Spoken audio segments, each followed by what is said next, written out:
அடிக்கிறேன் இது மஜாவா இருக்குது படம். எவன் வந்தாலும் வீலி அடிக்கிறேன் நம்ம. So welcome guys, welcome back to Vikram new video. வணக்கம் சாமி. இந்த வீடியோவில் நம்ம எதை பத்தி பார்க்க போறோம்னா, ஆப்வியஸ்லி துரந்தர் அந்த படத்தை பத்தி தான் பேச போறோம். துரந்தர் பார்ட் 1 வந்தப்பே நான் பேசணும்னு நினைச்சேன், பட் ஆனால் நான் பேசல. படம் ரிலீஸ் ஆகி ரொம்ப நாள் ஆயிடுச்சு. ஸோ இப்போ ஆல்மோஸ்ட் 3 months ஆகி பார்ட் 2 ரிலீஸ் பண்ணிட்டாங்க. அதுலயும் குறிப்பா சொல்லணும்னா 4 மணி நேரம் படம், 3.25 மணி நேரம் நினைக்கிறேன். இன்டர்வல் எல்லாமே சேர்த்தா 4 மணி நேரம் வந்துடும். ஸ்பாயிலர் அலர்ட் இருக்கும். ஸோ படம் பார்க்காதவங்க பாருங்க. கண்டிப்பா ஒரு சில விஷயங்கள் படத்தை பத்தி தான் பேச போறோம், கேரக்டர்ஸை பத்தி தான் பேச போறோம். ஏன்னா நிறைய கேரக்டர்ஸ் ரியல் கேரக்டர்ஸ் எடுத்திருக்காங்க. ஸோ அப்படிங்கும் போது டீடைல்டா ஒரு சில விஷயங்கள் பேசுற மாதிரி இருக்கும். அண்ட் நிறைய அப்ரிசியேஷன் நான் கண்டிப்பா கொடுக்க வேண்டியதுகள் இருக்கு. அண்ட் ஒரு சில நெகட்டிவா பட்ட விஷயங்களுமே எனக்கு இருக்கு. ஆரம்பிக்கலாங்களா? அண்ட் நண்பர்களே, வீடியோக்குள்ள போறதுக்கு முன்னாடி ஒரு விஷயம் சொல்லிடுறேன். எனக்கு படம் ரொம்ப பிடிச்சிருந்துச்சு. பயங்கரமா எடுத்து வச்சிருந்தாங்க, நல்லா இருந்துச்சு, நல்லா ராவா இருந்துச்சு. அண்ட் பாகிஸ்தானுக்குள்ள நடக்கிற தீவிரவாதம் அண்ட் பாகிஸ்தான் எப்படி இதுக்கு அகைன்ஸ்டா அந்த டெரரிஸ்ட யூஸ் பண்ணி இந்தியாவை அட்டாக் பண்ணிருக்காங்க. சிம்பிளா சொல்லணும்னா படம் நல்லா ராவா இருந்த மாதிரி இருந்துச்சு. எனக்கு உண்மையாவே அங்க போய் அந்த கராச்சி லியாரியா அந்த உண்மையாவே அந்த லொகேஷன்ல இருந்த மாதிரியே ஃபீல் ஆச்சு. படம் ஃபுல்லா அப்படிதான் டிராவல் பண்ண மாதிரி தான் இருந்துச்சு. என்ன மாதிரி இருக்குடி. அண்ட் தயவு செஞ்சு வீடியோ ஃபுல்லா பாருங்க, நிறைய விஷயங்கள் பேச போறோம். அண்ட் நான் முன்னாடியே 2 பேருக்கு அப்ரிஷியேட் பண்ணணும்னு நினைக்கிறேன். அண்ட் ஆப்வியஸ்லி ஒன்னு வந்து ரன்வீர். கண்டிப்பா ரன்வீருக்கு நேஷனல் அவார்டு கிடைச்சா சந்தோஷம். I am very happy. And ரெண்டாவது, இந்த படத்தோட டைரக்டர் ஆதித்யாதர் பயங்கரமா எடுத்து வச்சிருக்காரு. சோ நல்லா இருக்கு படம். ஃபர்ஸ்ட் பார்ட்ல ரஹ்மான் செத்ததுக்கு அப்புறம் லியாரியே எப்படி பத்தி எரிஞ்சிச்சு, எவ்வளவு பெரிய ஃபியூனரல் நடந்துச்சு. சோ அப்படி ஒரு ஃபியூனரல் பெருசா இது வரைக்கும் யாருக்குமே நடக்காத ஒரு ஃபியூனரல் மாதிரி இறுதி சடங்கு அங்க நடந்திருக்கு. அண்ட் ஆக்சுவலா அந்த படத்துல காமிச்சிருக்க கேரக்டர்ஸ் எல்லாமே 40% தான் காமிச்சிருக்காங்கன்னு நினைக்கிறேன். ஆக்சுவலா இதை விட மோசமா அந்த அளவுக்கு அங்க பண்ணிட்டு இருந்திருக்காங்க. அந்த அளவுக்கான மோசமான குரூப்ஸ் எல்லாமே அங்கதான் இருந்திருக்காங்க. அதுக்கப்புறம் என்ன ஆச்சு, அதுக்கப்புறம் அந்த மொத்த கேங்கையும் அழிச்சாரா இல்லையான்ற மாதிரி தான் அழிச்சிட்டாப்புல மொத்தமா எல்லாரையும் முடிச்சுட்டு தான் திரும்ப இந்தியா வந்துட்டாரு. சோ இதுதான் பேசிக்கா பார்ட் 2 கதை. சோ இதுல படத்துல வர ஆக்சுவலா ரியல் கேரக்டர்ஸ் என்னென்ன கேரக்டர்ஸ் வருதுன்னு பாத்தீங்க அப்படின்னா, அவங்க எல்லாருமே பாகிஸ்தான் கண்ட்ரில இருந்து இந்தியாவுக்கு எதிராக செயல்பட்டு இருக்கவங்க. சோ அப்படி செயல்பட்டு இருக்கவங்களோட பேர் தான் பாத்தீங்கன்னா ரஹ்மான் தகத், அதுக்கப்புறம் உசேர் பலாஜ், அஸ்லாம், அதுக்கப்புறம் தாவூத் இப்ராஹிம், அதுக்கப்புறம் அர்ஷத் பாபு, இக்பால், மேஜர் இக்பால்னு இந்த மாதிரி நிறைய பேர் இருக்காங்க. இவங்க எல்லாருமே ரியல் கேரக்டர்ஸ். இவங்க எல்லாருமே ஈச் அண்ட் எவ்ரி பர்சனுக்கு ஒவ்வொரு ஆளுக்கும் இதுக்கு பின்னாடி ஒரு பெரிய ஹிஸ்டரி இருக்கு, ஒரு பெரிய வரலாறு ஒரு ஆள் பின்னாடி இருக்கு. அந்த அளவுக்கு மோசமான விஷயங்கள்லாம் பண்ணிட்டு இருந்திருக்காங்க. ஆக்சுவலா இன்னொரு விஷயம் என்ன சொல்றாங்க அப்படின்னா, இதுல ரன்வீர் சிங்கோட கேரக்டர் வந்து ரியல் கேரக்டர் தான், மேஜர் மோஹித் சர்மான்னு ஒரு இந்தியன் ஆர்மி பர்சனோட கேரக்டர் தான் அப்படின்ற மாதிரி தான் சொல்றாங்க. ஆக்சுவலா அது உண்மை கிடையாது. இல்லையா? ஆக்சுவலா மேஜர் மோஹித் சர்மா யார் அப்படின்னா, காஷ்மீருக்குள்ள இஸ்புல் முஜாஹிதீன், கரெக்டா தான் ப்ரொனவுன்ஸ் பண்றேன்னு நினைக்கிறேன், இஸ்புல் முஜாஹிதீன் ஒரு டெரரிஸ்ட் கேங் இருக்கு. அந்த கேங் பாத்தீங்க அப்படின்னா பாகிஸ்தான் சொல்ற விஷயங்கள் எல்லாமே அங்க இருந்து காஷ்மீருக்குள்ள பண்ணிட்டு இருப்பாங்க. அதாவது அந்த லைன் ஆஃப் பார்டரை தாண்டி இந்தியாக்குள்ள இன்ஃபில்ட்ரேட் ஆகி காஷ்மீருக்குள்ள இஸ்புல் முஜாஹிதீன் அந்த கேங்க உருவாக்கி அந்த ஃபார்ம் பண்ணி பாகிஸ்தான் கண்ட்ரோல்ல அங்க இருக்கும். வாய்ஸ் கொடுக்க இங்க எல்லாமே நிறைய விஷயங்கள் பண்ணிட்டு இருப்பாங்க. சோ அப்படி ஒரு கேங்குக்குள்ளதான் இவர் போறாரு. சோ இவர் ஆக்சுவலா பாகிஸ்தானுக்கு போன மாதிரி, அவர் ஸ்பையா போன மாதிரி எந்த ஒரு எவிடன்ஸ் ப்ரூஃப் நம்ம கிட்ட இல்ல. சோ அப்படிங்கிறப்ப இது ரன்வீர் கேரக்டரா நம்ம சொல்ல முடியாது. இந்த ஒரு அமைப்புக்குள்ளதான் அவர் போறாரு. இந்த அமைப்புக்குள்ள போகும்போது அவர் என்ன கெட்டப்ல போட்டிருந்தாரோ, லாங் முடி வச்சுட்டு அந்த கெட்டப்ல எப்படி இருந்தாரோ சேம் அதே மாதிரிதான் படத்துல ரன்வீர் இருப்பாரு. சோ அதனால ஸ்பெகுலேஷனா இவங்க ஒரு ரூமர் மாதிரி ஸ்ப்ரெட் ஆயிட்டு போகுதுன்னு நினைக்கிறேன். சோ ஆக்சுவலா இவர் என்ன பேருக்குள்ள போறாரு அப்படின்னா, இஃப்திகார் பாத்ன்ற நேம்ல போறாரு. அந்த பேரை, தன்னோட பேரை மாத்தி இந்த நேம்குள்ள போய் அந்த கேங்ல யாரு பெரிய லீடரோ அவங்கள கொண்டுட்டு வந்துடுறாரு. சோ முக்கியமான பர்சனை கொண்டுட்டு வந்துடுறாரு. அதுக்கப்புறம் இவருமே இறந்துடுறாரு. 2009ல நம்ம மேஜர் மோஹித் சர்மா அவருமே இறந்துடுறாரு. அவருமே கண்ட்ரிக்காக சாகும்போது லாஸ்டா என்ன சொல்லியிருக்காரு அப்படின்னா, do not let anyone escape, take them all outன்ற மாதிரி சொல்லியிருக்காரு. சோ யாருமே தப்பிக்க விடாதீங்க, எல்லாருமே சுட்டு சாகடிங்கன்ற மாதிரி தான் சொல்லிட்டு இறந்திருக்காரு. சோ இது எல்லாமே காஷ்மீர்ல தான் நடந்திருக்கு. அதுக்கப்புறமா பாத்தீங்கன்னா மேடி கேரக்டர் அஜய் சன்யால்ன்ற ரோல் பிளே பண்ணிருப்பாரு. எனக்கு மேடியை பார்த்தோம் உண்மையாவே அடையாளமே தெரியல. என்ன சொல்றது, பாய் ஹெட்டோட வந்து ஒரு மாதிரி மீச வச்சோன்னா சத்தியமா அடையாளமே தெரியல. அவரோட ரோல் எதுல இருந்து இன்ஸ்பயர் ஆக்கப்பட்டுச்சு அப்படின்னா, அஜித் தோவல்னு ஒருத்தர் இருக்காரு, அவரோட லைஃப்ல இருந்து தான் இன்ஸ்பயர் பண்ணப்பட்டுச்சு. சோ அவர் வந்து இப்ப எந்த பொசிஷன்ல இருக்காரு அப்படின்னா, இந்தியால NSA நேஷனல் செக்யூரிட்டி அட்வைசரா இருக்காரு. அவர் எடுக்கிற ஒரு சில டிசிஷன் தான் பாத்தீங்க அப்படின்னா பாலிட்டிஷியன்ஸே அவர் சொல்ற டிசிஷன் தான் கேட்பாங்க. அந்த அளவுக்கு கொஞ்சம் பவர்ஃபுல்லான பர்சன் தான் அவர் சொன்னாங்கன்னா மோடியை கேட்கிற அளவுக்கான பவர்ஃபுல் பர்சன் தான் அவரு. இந்த அஜித் தோவல் தான் பாத்தீங்கன்னா 7 இயர்ஸா ஸ்பை ஏஜென்ட்டா அங்க பாகிஸ்தான்ல இருந்திருக்காங்க. ஆக்சுவலா அங்க என்னென்ன பண்ணிட்டு இருக்காங்க, அங்க இருந்து என்னென்ன விஷயங்கள்லாம் இந்தியாவுக்கு எதிராக பண்ணிட்டு இருக்காங்க, சோ அதெல்லாம் கேதர் பண்ணி இந்தியாவுக்கு இது பண்றாரு. அதுக்கப்புறம் தான் பாத்தீங்கன்னா நேஷனல் செக்யூரிட்டி அட்வைசரா அவர் வந்து பிஎம் கிட்ட இருக்காரு. ஸோ அவரோட ரோல் தான் அது. ஸோ அவர் சொல்லி தான் நிறைய விஷயங்கள் படத்துலயுமே காமிச்சிருப்பாங்க. ஸோ இப்போ உங்களால புரிஞ்சுக்க முடியும்னு நினைக்கிறேன். அதுக்கப்புறம் முக்கியமான கேரக்டர் தான் பாத்தீங்கன்னா ரஹ்மான் தக்கேத்தா ரோல் பிளே பண்ண நம்ம அக்ஷய் கண்ணா. அவர் சரியான பெர்ஃபார்மன்ஸ் கைஸ்னார். நல்லா ரசிச்சு பார்த்தேன் துரந்தர் பார்ட் 1ல. அஸ்ஸலாமு அலைக்கும் லியாரி. முக்கியமா அந்த படத்துக்கு ஒரு பெரிய ஃபுல் சப்போர்ட்டா இருந்தது எல்லாமே காஸ்டிங் தான். ஆக்சுவலா அந்த ரஹ்மான் தக்கேத் வந்து இவனை மாதிரி ஒரு மோசமான ஆளை நம்மளால பார்க்கவே முடியாது. ஆக்சுவலா படத்துல காமிச்சதை விட மோசமான விஷயங்கள் எல்லாமே அவன் ரியல் லைஃப்ல பண்ணியிருக்கான். அந்த அளவுக்கு மோசமானவங்க இவங்க. நீ தப்பானவன் இல்ல, நீ தப்பானவன் தான். ஆக்சுவலா இவன் எந்த அளவுக்கு மோசமானவனா, அவனோட டீனேஜ் வயசுலயே கத்தி எடுத்து நிறைய பேர் குத்தி நிறைய விஷயங்கள் எல்லாம் பண்ணியிருக்கான். நிறைய பேர் கொலை பண்ணியிருக்கான். அதுக்கப்புறம் அவங்க அம்மா வந்து ஒரு இன்ஃபார்மரா சம்திங் போலீஸ்க்கு நிறைய இன்ஃபர்மேஷன் கொடுத்தனால சம்திங் அவனுக்கு தெரிஞ்சனால அவங்க அம்மாவே அவன் கொலை பண்ணியிருக்கான். நிறைய மர்டர்ஸ் பண்ணியிருக்கான், நிறைய கிரைம்ஸ் பண்ணியிருக்கான், நிறைய ஸ்மக்லிங் பண்ணியிருக்கான், நிறைய விஷயங்கள் பண்ணியிருக்கான். ஆக்சுவலா இவனுக்கு எந்த அளவுக்கு இன்ஃப்ளூயன்ஸ் இருந்திருக்கு அப்படின்னா, பாகிஸ்தான் பீப்புள் பார்ட்டின்னு சம்திங் ஒரு பார்ட்டி இருக்குன்னு நினைக்கிறேன். அவங்கள வின் பண்ண வைக்கிற அளவுக்கான பவருமே அவனுக்கு இருக்கு. ஜெயிக்க வைக்கிற அளவுக்கான இன்ஃப்ளூயன்ஸ் வந்து அவனுக்கு இருக்கு.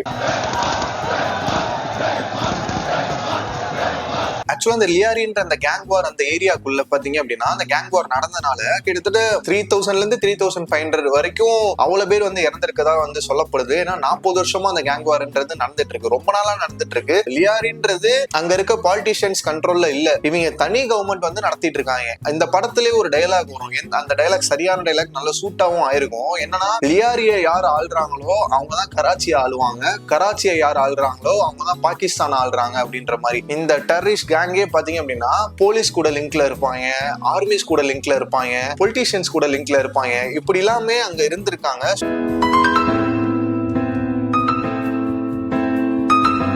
ஆக்சுவலா அந்த ரஹ்மான் தக்கேத் இவனோட கண்ட்ரோல்ல பாத்தீங்க அப்படின்னா அந்த லியாரியில நிறைய ஸ்மக்லிங் நடந்திருக்கு, நிறைய ட்ரக்ஸ் டிராபிகிங் நடந்திருக்கு. அதுக்கப்புறம் இல்லீகல் ஆர்ம்ஸ் லைக் கன்ஸ் எல்லாமே இம்போர்ட் பண்ணிருக்காங்க வெளிநாட்டுல இருந்து, யூஎஸ் அந்த மாதிரி நிறைய இடத்துல வந்து இல்லீகலா நிறைய துப்பாக்கிகள் எல்லாம் கொண்டு வந்து இவங்க யூஸ் பண்ணி இந்த மாதிரியான விஷயங்கள்லாம் பண்ணிட்டு இருக்காங்க. இது ரஹ்மான் தக்கேத்தோட ரத்தம். ஸோ அதுக்கப்புறமா அவனை சுட்டுறாங்க. அதுக்கப்புறம் எஸ்பி சௌத்ரி அஸ்லாம்னு ஒரு போலீஸ் ஆஃபீஸர் இருக்காரு. அவரோட ரோல் பாத்தீங்க அப்படின்னா நம்ம சஞ்சய் தத் தான் பண்ணிருப்பாரு. அவரு பக்காவா ஆப்ட் ஆகுறாரு. லிட்டரலி வித்தியாசமே தெரியல, ரொம்ப சிமிலரா தான் இருந்துச்சு. ஸோ அவர் தான் பாத்தீங்கன்னா ஒரு அட்டாக்ல வந்து ரஹ்மான் தக்கேத்தை கொல்றாரு 2009ல.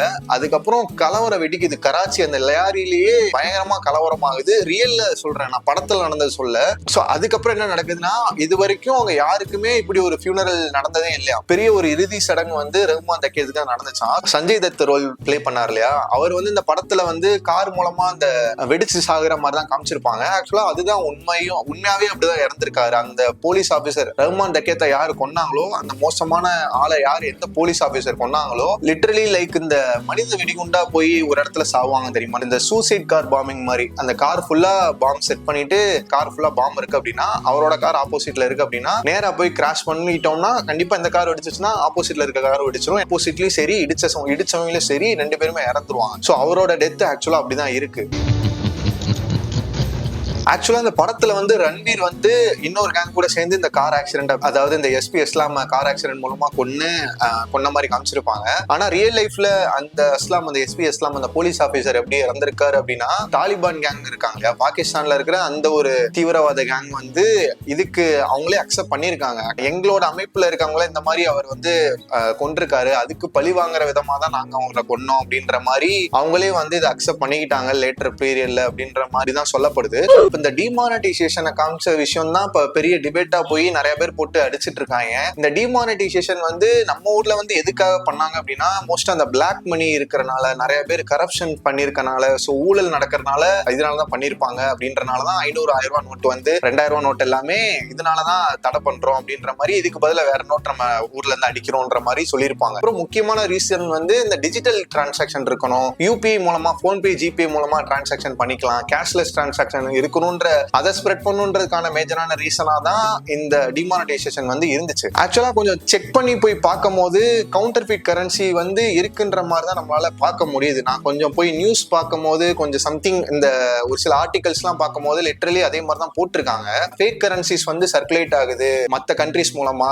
ஆக்சுவலா இந்தியாவோட இன்டெலிஜென்ட் ஏஜென்சிஸ் இருக்காங்க இல்லையா, லைக் NIA DRI, அவங்க வந்து என்ன சொல்றாங்க அப்படின்னா, ஆக்சுவலா பாகிஸ்தான்ல வந்து லாகூர், பேட்டா, பேஷ்வா பேஷ்வார்ன்ற ஒரு 3 இடங்கள் சொல்றாங்க.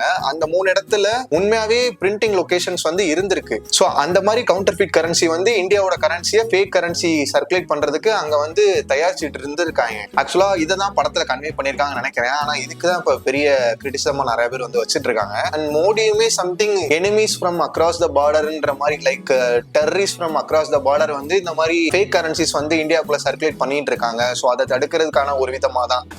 அதுக்கப்புறம் ரொம்ப முக்கியமான கேரக்டர் பாத்தீங்கன்னா அந்த மேஜர் இக்பால் கேரக்டர். பாகிஸ்தான்ல இந்த துரந்தர் 2ல பாத்தீங்கன்னா அந்த மேஜர் இக்பால் கேரக்டர் தான் கடைசியில ரன்வீர் அவனும் தான் சண்டை போட்டுட்டு இருப்பாங்க. சோ அந்த கேரக்டர் பாத்தீங்க அப்படின்னா அவன் வந்து உண்மையாவே ISIல இருந்தவன், லைக் இன்டெலிஜென்ஸ்ல பாகிஸ்தான்ல இருந்தவன். சோ நம்ம இந்த 26/11 ஒரு இது வந்து பேசுவாங்க. அது வந்து என்ன அப்படின்னா நம்ம இந்தியால நடந்த ஒரு பெரிய அட்டாக் நடந்திருக்கும். நம்ம எல்லாருமே ஞாபகம் இருக்கும், தாஜ் ஹோட்டல்ல அந்த ஒரு அட்டாக் நடந்திருக்கும். அதாவது நவம்பர் 2008 நினைக்கிறேன். அந்த மும்பை பிளாஸ்ட் கேள்விப்பட்டிருப்போம். சோ அப்படி ஒரு பிளாஸ்ட் வந்து இந்தியால ஏற்படுறதுக்கான முக்கியமான ரீசன் வந்து இந்த மேஜர் இக்பால். அந்த சீன்ஸ் எல்லாமே இந்த படத்துல பேசியிருப்பாங்க. தாஜ் ஹோட்டல்ல, அதுக்கப்புறம் ரயில்வே ஸ்டேஷன்ல, கஃபேல, அப்புறம் ஓப்ராய் ட்ரைடன்ட்ன்ற அந்த ஹோட்டல்ல டோட்டலா இந்தியன் பீப்புள் ஆர்மிஸ் சம்திங் அந்த மாதிரி எல்லாமே சேர்ந்து பாத்தீங்கன்னா 166 பேர்கிட்ட இறந்திருக்காங்க. தாவூத் இப்ராஹிம்னு ஒருத்தவனை காமிச்சிருப்பாங்க, படுத்த படுக்கையா ஒருத்தர் இருந்திருப்பான். நம்ம பார்ட் 2ல பாத்தீங்கன்னா கிளியரா தெரிஞ்சிருக்கும். மகாராஷ்டிரால பறக்கிறான், மும்பைல டானா இருக்கான். அவன் வந்து டி கம்பெனின்னு ஒரு கம்பெனி நடத்திருக்கான். நம்ம நாட்டுக்கே துரோகம் பண்ணிட்டு இப்ப பாகிஸ்தான்ல போய் இருக்கிற மாதிரி தான் இருக்கான்ற மாதிரி தான் சொல்லப்படுது. படத்துலயுமே அப்படிதான் காமிச்சிருப்பாங்க. ஆக்சுவலா இவன் வந்து என்ன பண்ணிருக்கானா லாஜிஸ்டிக்கல் ஐடியாஸ் கனெக்ஷன்ஸ் எல்லாமே இவன் கொடுத்திருக்கான். லைக் எப்படின்னா, ஏன்னா இவன் மும்பைல தான் இருந்திருக்கான். லோக்கல் இன்டெலிஜென்ஸ் மூலமா இவனுக்கு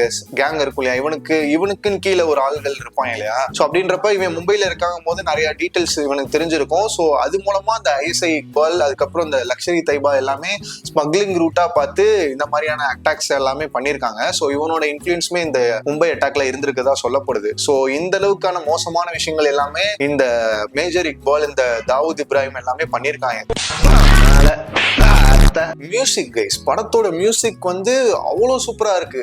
மியூசிக் டைரக்டர் வந்து சஸ்வத் சத்தேவ் நினைக்கிறேன். என்ன சொல்றது, அப்பப்ப இங்கிலீஷ் ராப் எல்லாம் வருது. இவர் ஹனுமான் கேன் எல்லாம் பாடியிருக்காரு. அந்த ராசு புட்டின் எல்லாமே கிளைமேக்ஸ்ல பிளே பண்ணியிருந்தாங்க அந்த பாட்டையுமே. அண்ணா ஒரே ஒரு பாட்டை மட்டும் லூப் மோட்ல கண்டினியூஸா கேட்டுட்டு இருக்கேன் கைஸ். என்ன பாட்டுனா, ஜாஸ்மின் சாண்ட்லஸும் சதீந்தர் சர்தாஜும் பாடின ஒரு பாட்டு, ஜெயே சஜ்னா அப்படின்னு ஒரு பாட்டு.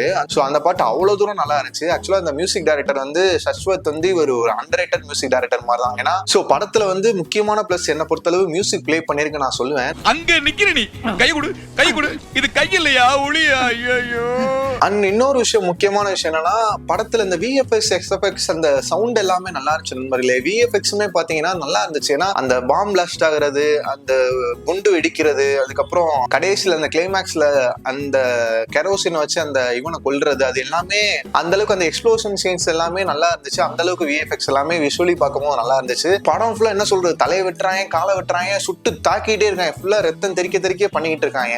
அந்த அளவுக்கு ஒரு படமா தான் இருக்குது. நிறைய கன் ஷாட் வந்து இந்த கிளைமேக்ஸ்ல நடக்கும்போது டிஃப்ரெண்டான கன்ஸ் வந்து நடக்குது. அந்த டைம்ல வந்து ஒவ்வொரு கன்ட்டுக்குமே ஒரே டைம்ல நிறைய கன் சவுண்ட்ஸ் கேக்குது. அது எல்லாமே ப்ராப்பரா பண்ணியிருந்தாங்க. அந்த சவுண்ட் மிக்சிங் எல்லாமே நல்லா இருந்துச்சு. ஸோ அது நம்மளால தியேட்டர்ல ஃபீல் பண்ண முடியும். நீங்க உட்காந்து இந்த படத்தை தயவு செஞ்சு தியேட்டர்ல பாருங்க. நான் பொதுவாக எல்லா படத்தையும் தியேட்டர்ல பாருங்கன்னா நான் சொல்ல மாட்டேன், OTTல பாருங்கன்னு சொல்ற ஆள் தான் நானு. பட் ஆனா மோஸ்ட்லி இந்த படம் வந்து தியேட்டர்ல பாத்தீங்கன்னா உங்களுக்கு விஷுவலி நல்ல எக்ஸ்பீரியன்ஸாவும் இருக்கும். உங்களால அந்த கராச்சி லியாரியில எந்த அளவுக்கு மோசமான விஷயங்கள்லாம் அவங்க பண்ணிட்டு இருந்திருக்காங்கன்றதையும் நம்மளால ஃபீல் பண்ண முடியும். நம்மளால அதுக்குள்ள டிராவல் பண்ண முடியும். ஓவர் சீனா இருக்க நாங்க பார்க்காத கைதியா என்ன. அடுத்ததா பாத்துக்கிட்டோம் அப்படின்னா, நம்ம பேபி சாராவா நடிச்ச, நம்ம இந்த தெய்வ திருமகள் சைவம் படத்துல நடிச்ச சாரா, அவங்களோட ஆக்டிங்குமே நல்லா இருந்துச்சு. அவங்களுமே நம்ம ரன்வீருக்கு ஜோடியா பிளே பண்ணியிருந்தாங்க. அவங்க கேட்பாங்க, நீ இந்தியன் ஏஜென்டா அப்படின்னு கண்ணை நெத்தியில துப்பாக்கி வச்சுட்டு கேட்பாங்க. ஆமா அப்படின்ற மாதிரி அவரு ஒத்துப்பாரு. ஒத்துக்கிட்டதுக்கு அப்புறம் அவங்க கேட்பாங்க, என்னோட நாட்டுக்கு நீ எதிரியா இருக்க அப்படின்னும் போது அதை நான் பார்த்துட்டு சும்மா இருக்க முடியாது அப்படின்ட்டு. அதுக்கப்புறம் தான் ரன்வீர் சொல்லுவாரு, எங்க கண்ட்ரிக்கு இந்த மாதிரியான இன்னசென்ட் பீப்புள்லாம் நீங்க கொண்டிருக்கீங்க, இந்த 26/11 வார்ஸ் எல்லாம் நீங்க பண்ணிருக்கீங்க, இத்தனை பேர் எங்க இதுல இறந்திருக்காங்க. உங்க கண்ட்ரிக்கு நாங்க எதிரியானவங்க இல்ல, உங்க கண்ட்ரில இருக்க இந்த டெரரிஸ்டம்க்கு தான் நாங்க எதிரியானவங்க. உங்க சிவிலியன்ஸ் உங்கள மாதிரியான பீப்புளுக்கு எதிரியானவங்க இல்ல, உங்களோட இந்த மாதிரியான தீவிரவாத அமைப்புகள், இந்த மாதிரி டெரரிசம்க்கு தான் நாங்க எதிரானவங்கன்ற மாதிரி அவர் சொல்லியிருப்பாரு. அப்புறம் இன்னொரு விஷயம் என்னன்னா, அவங்க 2 பேரும் கடைசியில சேர்ந்து இருக்கலாம். ஏன்னா அவளோட அந்த சாராவோட அப்பாவா யார் இருப்பாருன்னு பாத்தீங்கன்னா, அவருமே ஒரு இந்தியன் ஏஜென்டா தான் இருந்து அங்க போயிருந்திருப்பாரு. பாகிஸ்தான்ல இந்த படத்தை பேன் பண்ணிட்டாங்க. அப்புறம் பண்ணதுக்கு அப்புறம் பாகிஸ்தான்ல இருக்க பீப்புள் நிறைய பேர் வந்து இல்லீகலா அந்த படத்தை டவுன்லோட் பண்ணிலாம் நிறைய பேர் பார்க்க பார்க்க ஆரம்பிச்சாங்க. நிறைய பேர் அந்த மாதிரி எல்லாம் டவுன்லோட் பண்ணி பார்த்திருக்காங்கன்ற நியூஸ் எல்லாமே ஸ்ப்ரெட் ஆக ஆரம்பிச்சிருச்சு. ஆக்சுவலா அவங்களோட பேர் சேர்ந்திருந்தா எதனால நல்லா இருந்திருக்கும் சொன்னேன் அப்படின்னா, இவர் திரும்பவும் இந்தியா வந்ததுக்கு அப்புறம் அவங்க அப்பா அம்மா அவங்களோட அம்மாவையும் தங்கச்சியும் பாத்துருவாங்க. பார்த்ததுக்கு அப்புறம் அவர் அப்படியே ஷாக் ஆகி நிப்பாரு. அதுக்கப்புறம் அங்க இருந்து கிளம்புற மாதிரி காமிச்சிருப்பாங்க. அவங்கள போய் பேசினாங்களா, அவங்களும் வீட்டுக்குள்ள போய் கதவை சாத்திட்டாங்க. அதுக்கப்புறம் பேசினாங்களா இல்ல ஒன்னா சேர்ந்துட்டாங்களா என்னன்றதும் தெரியல. இதுலயே எனக்கு இன்னொரு கேள்வி வருது. இப்ப எப்படி ரன்பீர் அவங்க வான்னு சொன்னோன்னா ரன்பீர் வந்துட்டாரு, அந்த தன்னோட பொண்டாட்டி குழந்தையும் விட்டுட்டு வந்துட்டாரோ, அதே மாதிரிதானே அந்த கிளைமேக்ஸ்ல அவர் ஜமீலா அவர் ஒரு ரோல் பிளே பண்ணார் இல்லையா? உங்களோட வேலை முடிச்சு அப்படின்னா அவரையும் வான்னு சொல்லிட்டாங்க அப்படின்னா அவரோட ஃபேமிலி அவரோட பொண்ணு பேரன் எல்லாத்தையும் விட்டுட்டு வந்துருவாரா, இல்ல என்ன கதை என்ன ஏதுன்றது தெரியல. சோ அங்க ஒரு ஃபேமிலி இருந்தாலுமே அதை விட்டுட்டு வந்துடணும்ன்ற மாதிரி தான் காட்டுறாங்க. ஒருவேளை மேபி ஆக்சுவலா ரியல் லைஃப்ல அந்த மாதிரி எதுவும் இன்சிடென்ட் நடந்திருக்கானுன்றது தெரியல. எனக்கு தெரியாம நம்ம எதுவும் சொல்லக்கூடாது. ஒருவேளை இருக்குமோ. ஆக்சுவலா எனக்கு இன்னொரு விஷயம் நெகட்டிவா லைட்டா பட்டுச்சு. அது சரியா ஞாபகம் இல்லை, எனக்கு லைட்டா தான் ஞாபகம் இருக்கு. என்ன சொன்ன படத்துல அந்த ஃபுல் டீடைல் சீன் வந்து எனக்கு கரெக்டா ஞாபகம் இல்லை. என்ன சொன்னாரு, மேடி தான் சொல்லுவாருன்னு நினைக்கிறேன். ஹிந்துஸ்னாலே கோழைங்க தானே அப்படின்ற மாதிரி சொல்லியிருப்பாரு. இப்ப புரியுதா நாங்க எந்த அளவுக்கு பவர்ஃபுல்லா இருக்கோம், சோ பாரத் மாதா கீன்னு சொல்லு அப்படின்ற மாதிரி சம்திங் சொல்லியிருப்பாரு. சோ அது ஹிந்துனா கோழைங்க தான்ற மாதிரிக்க காமிச்சிருப்பாங்க. அதாவது ஆப்போசிட்ல இருக்கவங்க பாகிஸ்தான், ஆப்போசிட்ல இருக்கவங்க முஸ்லீம், இந்த சைட்ல இருக்கவங்க ஹிந்து கோழைங்க இல்லைன்ற மாதிரியான விஷயங்கள் சம்திங் அந்த மாதிரி தான் சொல்ல வந்திருப்பாங்கன்னு நினைக்கிறேன். சரியா ஞாபகம் இல்ல, அதனாலதான் நான் சொல்றேன். இந்துஸ் எல்லாம் ரொம்ப கோழைங்கல்ல. ஒருவேளை அந்த மாதிரி தான் கன்வே பண்ண வந்திருந்தாங்க அப்படின்னா அது அப்படி பண்ணிருக்க வேணாம்னு நான் நினைக்கிறேன். அதுக்கு பதிலா இந்தியன்ஸ் யாருமே கோழைகள் இல்லைன்ற மாதிரி கன்வே பண்ணியிருந்தா அது கொஞ்சம் பெட்டராவே இருந்திருக்கும்னு நான் நினைக்கிறேன். இந்தியாலுமே நம்ம முஸ்லிம்ஸ் இருக்காங்க, கிறிஸ்டியன்ஸ் இருக்காங்க. ஸோ அப்படின்றப்ப ஹிந்துனா கோழைங்களான்ற மாதிரி அது முஸ்லீமுக்கு ஆப்போசிட்டா இருந்து அவங்க சொல்ற மாதிரி முஸ்லீமோட வாயில ஹிந்து அந்த மாதிரி வர்றது வந்து அது கொஞ்சம் அன்வான்டா இருந்துச்சு. ஸோ அதை வந்து இந்தியன்ஸ் யாருமே கோழைங்கள் இல்லை அப்படின்ற மாதிரியான விஷயங்கள் பண்ணியிருந்திருக்கலாம். ஸோ அதை ஹிந்துக்கு பதிலாக இந்தியன்ஸ் மாத்திருந்தா கொஞ்சம் கன்வே ஆயிருந்திருக்கும். ஸோ இது எனக்கு கொஞ்சம் நெகட்டிவா பட்டுச்சு. அப்புறம் இன்னொரு விஷயம் என்னன்னா, இன்னொரு விஷயம் நெகட்டிவா பட்டது என்னன்னா, அந்த படம் வந்து தமிழ்ல ரிலீஸ் ஆகலன்ற மாதிரி ஃபர்ஸ்ட் டே 1ல சொல்லிட்டு இருந்தாங்க. அதுக்கப்புறம் டே 2 டே 3ல தான் அது சரியாச்சுன்னு நினைக்கிறேன். நான் பார்க்கும்போது தமிழ்ல தான் பார்த்தேன். ஆனா தமிழ்ல பார்க்கும் போதுமே என்னன்னா ஒரு சில இடத்துல டைலாக்ஸே பிளே ஆகல, தமிழ் டைலாக்ஸே பிளே ஆகல. என்ன சொல்றது, வெறும் சப்டைட்டில் மட்டும் தான் ஓடுது, வாய்ஸ் எதுவுமே கேட்கல, சப்டைட்டில்ஸ் மட்டும் தான் வருது, அந்த ஆடியோஸ் எதுவுமே வரல. ஸோ அப்படின்றப்ப அவசரமா டப்பிங் முடிச்சிருக்காங்களோன்ற மாதிரி தோணுது. ஸோ அது ப்ராப்பராகவே பண்ணி இன்னும் ஒரு வாரம் டைம் எடுத்து கூட ரிலீஸ் பண்ணிருக்கலாம். அண்ட் இந்தியன் சினிமால இந்த படம் கண்டிப்பா நின்று பேசும். ஏன்னா ரொம்ப நாளைக்கு என்ன சொல்றது, இந்த ஸ்பை பிலிம்ஸ், இந்த மாதிரி இந்தியன் ஸ்பை ஏஜென்ட் பிலிம்ஸ் இந்த மாதிரிலாம் பார்த்தோம் அப்படின்னா இந்த படம் காலத்துக்கு நின்று பேசுன்ற மாதிரி தான் இருக்கு. ஸோ நிறைய விஷயங்கள் இந்த படத்துல இருக்கு, நல்லாவுமே எடுத்திருந்தாங்க. ஸோ அவ்வளவுதாங்க, இதை பத்தியா நானுமே பேசணும்னு நினைச்சேன். ஸோ துரந்தர் நீங்க பார்க்கல அப்படின்னா கண்டிப்பா போய் தியேட்டர்ல பாருங்க. இந்த மாதிரியான மோசமான விஷயங்கள்லாம் பண்ணிட்டு வாழ்ந்துட்டு செத்துட்டாங்க. ஸோ இந்த அளவுக்கு கொடூரமான விஷயங்கள் எல்லாமே அங்க நடந்திருக்கு. ஸோ இந்தியாவுக்கு எதிரான நிறைய விஷயங்களும் பண்ணியிருக்காங்க. ஸோ அதை படமா காமிச்சிருக்காங்க. அண்ட் படம் உங்களுக்கு பிடிச்சிருந்துச்சா இல்லையா, படத்துல ஏதாவது கிரிட்டிசம் இருந்துச்சுனாலுமே அதை மறக்காம கமெண்ட்ஸ்ல சொல்லுங்க, நானே என்னன்றது தெரிஞ்சுக்கிறேன். சரி, ஓகே கைஸ், அவ்வளவுதான் இந்த video. I hope you guys like this video. உங்களுக்கு இந்த வீடியோ பிடிச்சிருக்கும் நம்புறேன். பிடிச்சிருந்துச்சு அப்படின்னா like this video, share this video and subscribe to our channel. நானும் உங்களை அடுத்த வீடியோல மீட் பண்றேன். Until then, bye from Vikram guys.